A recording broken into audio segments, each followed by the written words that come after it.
Meron pong kwento sa kamatayan, naghahanap siya mga kapatid ng kanyang mga papatayin. At habang siya naglalakad, binigyan siya ng listahan. Listahan ng lahat ng papatayin ng kapatid. Mula unang araw, si Juan, sunod si Pedro, sino ba? Yung mga kasama ni Pedro at ni Juan. Ang dami. Mauna si Juan sa listahan.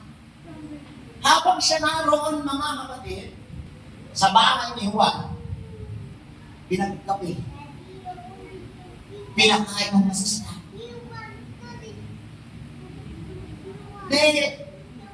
Sobrang mga kapatid, sarap ng nakain, nainom ng kape, nakatulog. Nung siya'y nakatulog, mga kapatid, itong si Juan, nabasa niya, nakalista kung sino papatayin. Ang problema, pangalan niya yung lakna.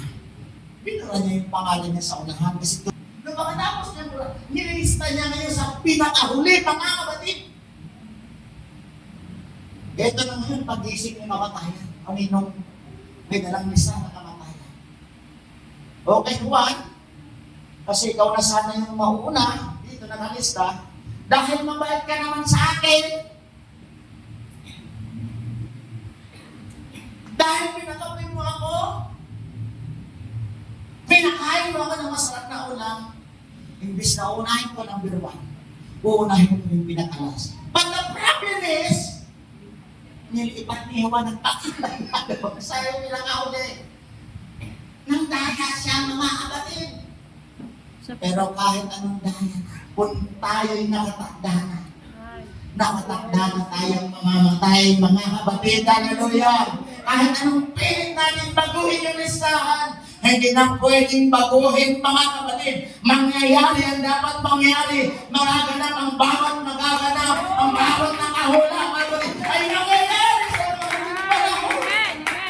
Kaya habang may pagkakataon tayo, habang may lakas tayo, mga kapatid, habang hindi pa niligado ang darating ng mga panahon, hindi pa manilim ang darating ng mga oras, mga kapatid, maging tapat na tayo, magpatuloy tayo, ayusin natin ang buhay natin, ang ating karakter, yung ating pamilya, lahat tayo magkaisa magpatuloy na dapat na naglilingkod sa ating Panginoon.